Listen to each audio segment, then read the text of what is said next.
On the 14th of November 2020, the leader of the Polisario Front announced an end to the 30-year ceasefire in Western Sahara, thus raising the risk of renewed fighting in one of the world's longest-running independence disputes. So what exactly happened, and will we really see a return to full-scale armed conflict in the region?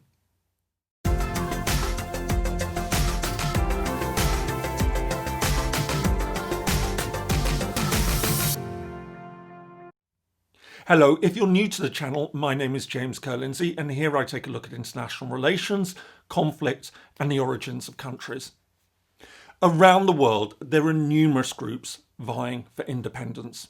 In many cases, these are traditional examples of secession. A part of an established state wants to break away, but is denied the right to do so by the central government. However, in a few examples, the campaign for independence is based on a legitimate right to independence that was thwarted by another country. Palestine is one obvious example. East Timor was another.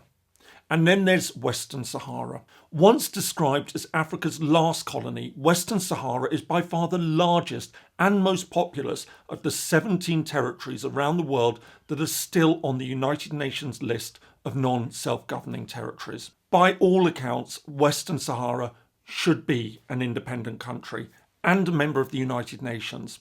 Having been denied independence when Spain withdrew from the territory in the 1970s and then Morocco invaded, a bitter 16-year conflict in the territory came to an end in 1991 with a UN-brokered agreement that promised an independence referendum.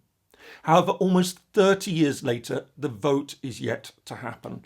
Instead, the territory appears to teeter on the brink of a return to war as pro-independence forces have called an end to the ceasefire. So what happened? I won't go into detail about the origins of the Western Sahara dispute, as I've already covered it in another video. I put a link above and in the description below. But by way of summary, Western Sahara lies on the west coast of Africa, covering around 250,000 square kilometres or roughly 100,000 square miles. It's a little larger than the United Kingdom. Its population is currently estimated to be in the region of around 600,000 people. This is made up of indigenous Sahrawis and Moroccan settlers.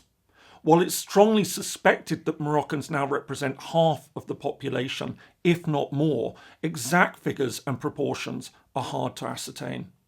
Conquered by Spain in the late 19th century, as the process of decolonisation grew in the 1950s and 60s, Madrid found itself under increasing pressure to withdraw and permit the people to decide on their future in accordance with the UN Charter and relevant UN General Assembly resolutions on the self-determination of colonial peoples. However, the situation was complicated by the fact that two neighbouring countries, Morocco to the north and Mauritania to the south, both laid claim to Western Sahara.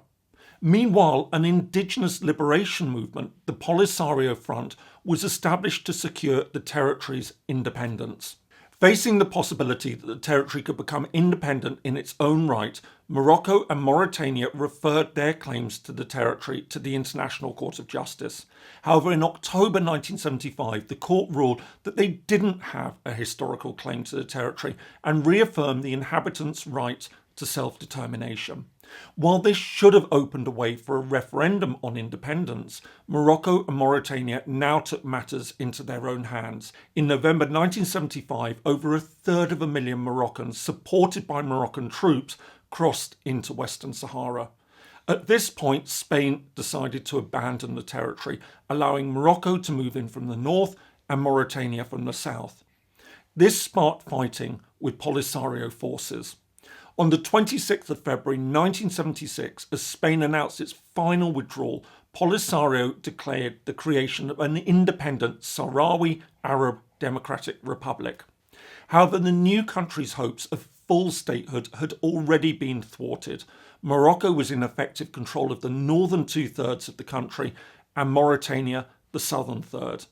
Meanwhile, Polisario was forced to set up its government in exile in neighbouring Algeria, which shares a short border with Western Sahara.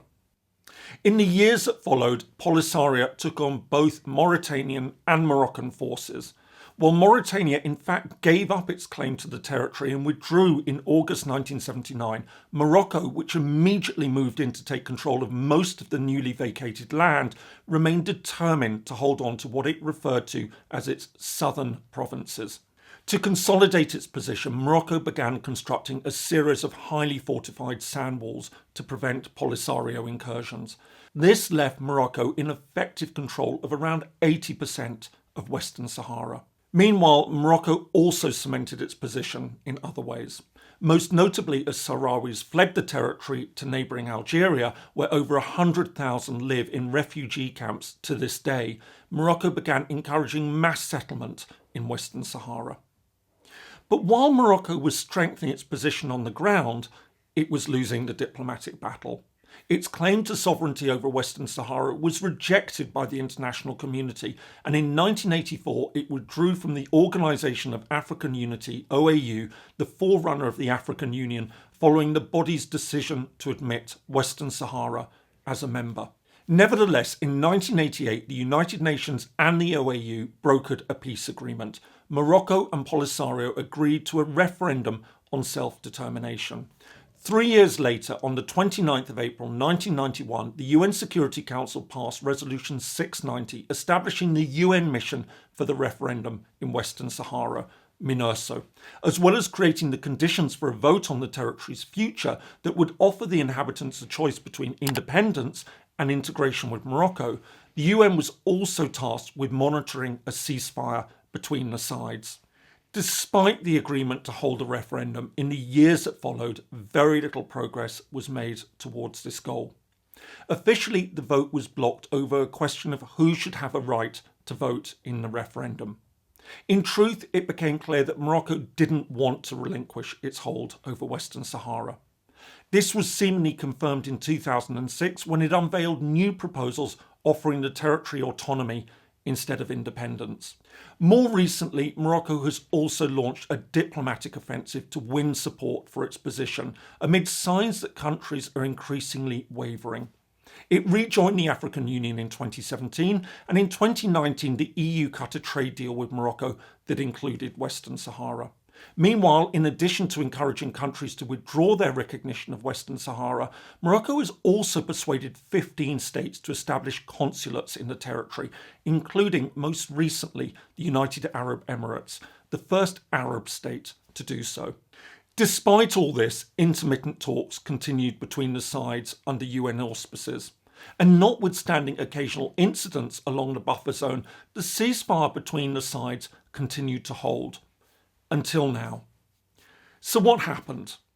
The immediate cause of Polisario's decision to end the ceasefire was a confrontation that erupted in the far south of Western Sahara in an area called the Guerguerat Pass.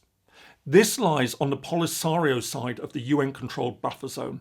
Morocco claimed that in early November, Polisario forces began blocking a key road that provided a transport link to Mauritania. It therefore sent in troops to clear it. This led to a number of casualties amongst what Polisario insists were innocent protesters.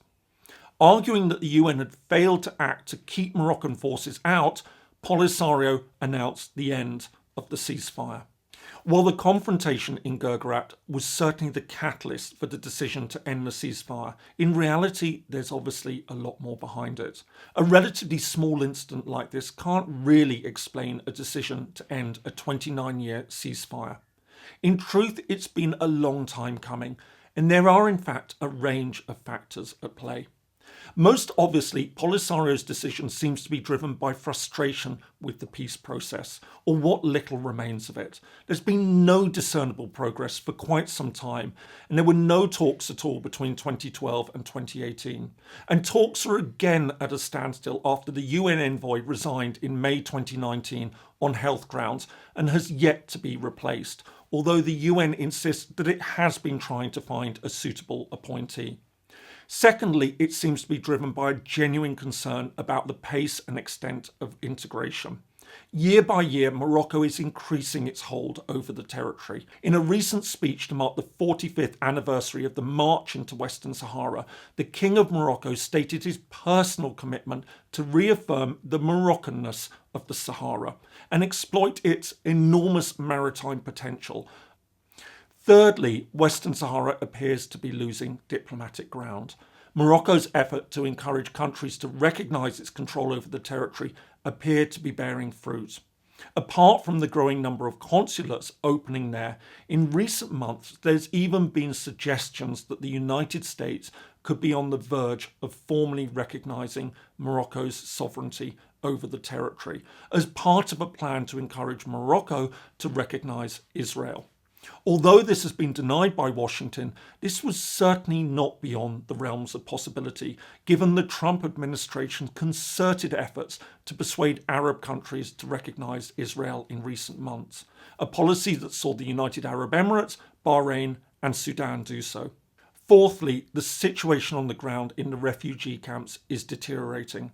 And on top of high instances of malnutrition, the camps have been hit hard by COVID and by a livestock virus that has decimated their animals. Finally, there seems to be a generational element. Having watched the peace process go nowhere, growing up in camps with no future and with no recollection of the war, the up-and-coming younger cadres in Polisario appear to believe that there's little to lose by taking up weapons against Morocco. Taken together, these factors have created a strong pressure on the Polisario leadership to resume the conflict. Not because it necessarily sees an opportunity to defeat Morocco militarily, but instead as a means to draw international attention to a dispute that many rightfully feel is in limbo and has been largely forgotten by the outside world. But what does all this mean? Will we really see a new return to conflict? At this stage, it's hard to say with any certainty. Although Polisario has already released information about a number of attacks on Moroccan forces since the end of the ceasefire, many observers believe that it will achieve little, especially given Morocco's overwhelming military superiority. Indeed, and notably, Morocco insists that it continues to stand by the ceasefire, although it has said it will hit back hard against attacks. But while some observers have noted that the conflict could yet fizzle out, there's also a very real prospect that it could ignite a new war. In the meantime, the United Nations has appealed for calm. As a spokesman stated, the Secretary General remains committed to doing his utmost to avoid the collapse of the ceasefire that has been in place since September the 6th, 1991, and he's determined to do everything possible to remove all obstacles to the resumption of the peace process. Likewise, there have been calls for peace and dialogue from the African Union and from the European Union. The key question, of course, is whether any of this will in fact provide an opportunity to address this long-standing but otherwise largely forgotten conflict, as Polisario clearly hopes. For almost half a century, the issue of Western Sahara has remained unresolved. While there was an expectation that the territory would be given the right of self-determination and would have become an independent state following Spain's pullout, it was instead invaded by Morocco and Mauritania. While Mauritania soon withdrew, Morocco found itself in a protracted conflict with the forces fighting for an independent Western Saharan state. And although fighting came to an end in 1991 with a promise to hold a referendum on the territory's future, the vote has never materialised. Instead, Morocco has steadily increased its hold over the territory. It's this that seems to have driven Polisario's decision to end the ceasefire. Without for one moment wishing to justify, let alone condone, a return to conflict, there's simply no escaping the underlying cause of the current flare-up of violence. Ultimately, Polisario's decision to announce the end of the ceasefire seems to be driven by frustration at the way that the international community has failed to follow through on calls for a referendum, its weakening position on the international stage, and by the sense of hopelessness amongst the young. In other words, the announcement would appear to be more of a cry for help than a call for war. The question is whether the international community is now spurred to take action, or whether we will see a serious and sustained return to fighting in Africa's last colony. I hope you found that interesting. If so, here are some more videos that you might find useful. And don't forget to like, subscribe, and turn on the notifications to be alerted when I upload new videos. I post new ones every Friday. Thanks so much for watching, and see you in the next video.